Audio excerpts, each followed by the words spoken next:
Ladies and gentlemen, welcome to today's video where we are going to set fitness and health goals that actually stick for 2018 and the whole new year, not just the beginning, the entirety of 2018.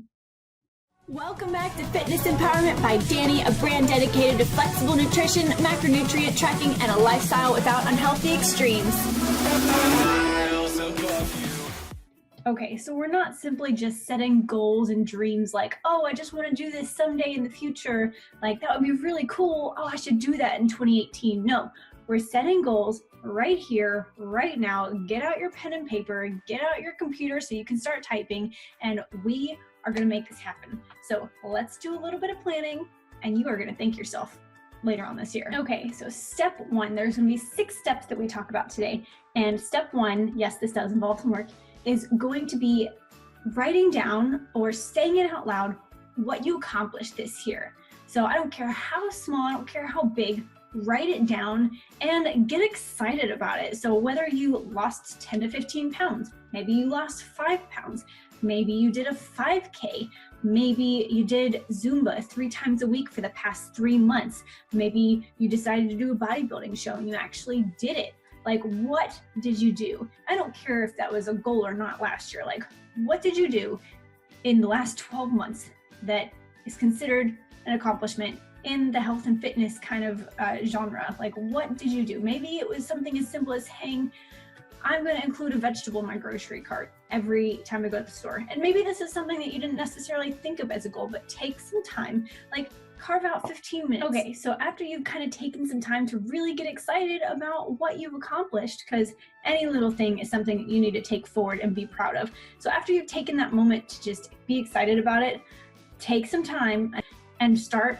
writing down or typing out what you want to accomplish in 2018. So based on what you did last year and what you have going on this year, what do you want to accomplish? You know, like, set your bar high, set it realistic, but set it high. So do you want to lose weight? Do you want to lose fat? Do you want to feel your best? Look your best? Maybe you want to feel comfortable in your next like family vacation. Maybe you want to go to somebody's wedding. Maybe you're in a wedding. Maybe it's your wedding.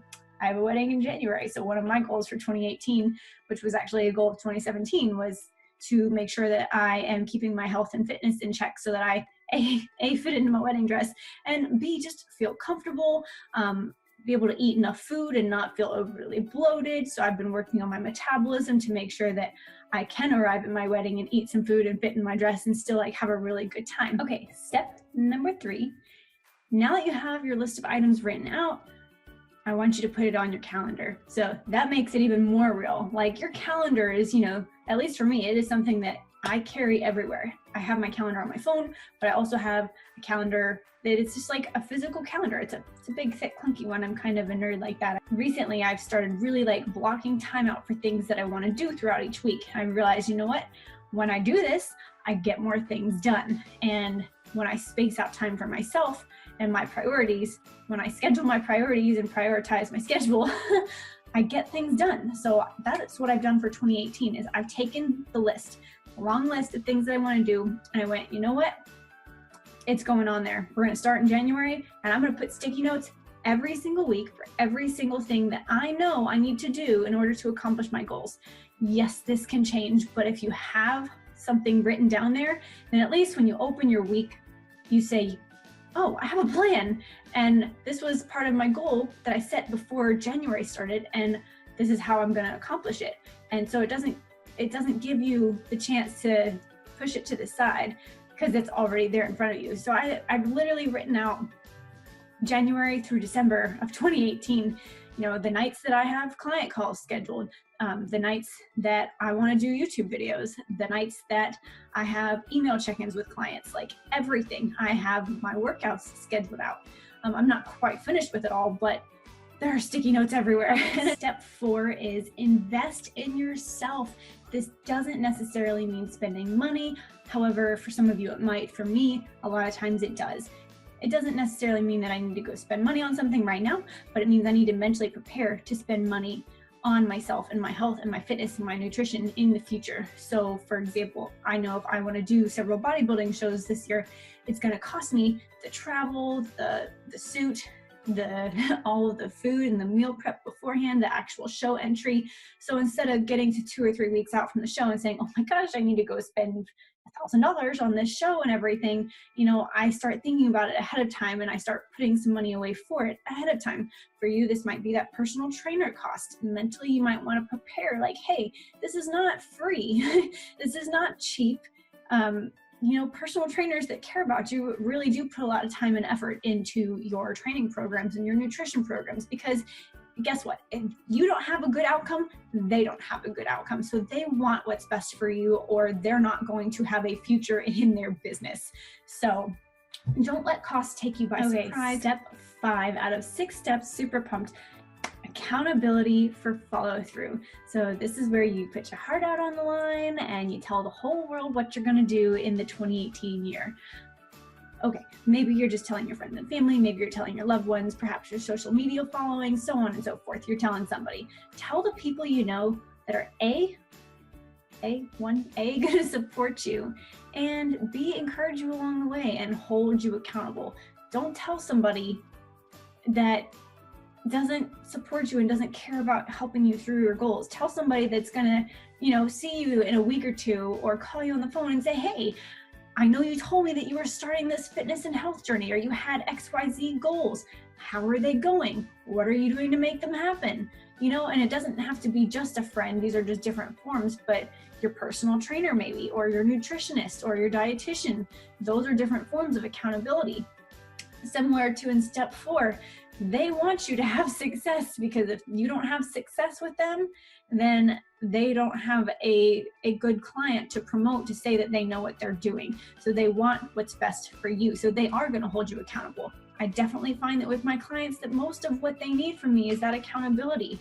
They're not just going to go do something on their own unless they know that I'm going to check up on them, which I do. Just the mere fact that I can be friends with them on my Fitness Pal and go in and look at their diary entries. It's just a really great way to make sure that, week by week, month by month, there is that accountability factor. Now, this also doesn't have to be with people. This can be for things like a meal program or a meal prep system. So if you don't have the time, or you don't want to take the time to do your own meals, then there are a ton of meal prep service companies out there, and a lot of them are subscription based. And if you're not sure what that means, like, subscriptions are huge these days, is you just sign up and they send you maybe every 2 weeks, maybe once a month, all of the meals that you really enjoy. You constantly have these healthy, fresh foods coming in, and you don't have to worry about the continuous reordering. It's just going to show up and be there for you. Okay, so step 6, your final step for today, is relax and execute. So it's kind of a strange combination of words to put in the same place in the same sentence. But at this point, you should have everything you can possibly think of written on your calendar. You should have some meetings or appointments set in place with different people, perhaps for personal training, perhaps it's a friend that you want to go grocery shopping with weekly, or maybe it's a weekly pickup or drop off appointment for your meals. All you have to do once that ball drops and 2018 starts is to show up. Show up to your meetings and events, open up your calendar and say, what did I plan out for myself? And it's already there. Like, the work is already done, and all you have to do is enjoy the roadmap to success that you've already created for yourself. That's all for today, folks. If you have any questions about creating your own roadmap to health and fitness success in 2018 by setting goals that stick, then please email me at danye@thedietdoc.com. Comment below, give this video a thumbs up, click that subscribe button, and I'll get back to you as soon as possible. As a heads up, I just want to do some housekeeping here. I am getting married, like I mentioned earlier, the first week of January, so I will be really off of social media for the first about 3 weeks of January. I'll probably do some Instagram and Snapchat posts while I'm on my honeymoon, but I'm gonna try to just take a break from life a little bit, enjoy my honeymoon, use it as a recharging session, then really hit the end of January, early February strong. So I'll be checking email a couple of times per week, but really, again, taking a break from the business until about the 20th of January. So please keep that in mind for inquiries if you have any emails to send me. But until next time, I am empowering you to make a change in your fitness and health lifestyle. Cheers. Be empowered to make a change in your life and take the next step on your health and fitness journey.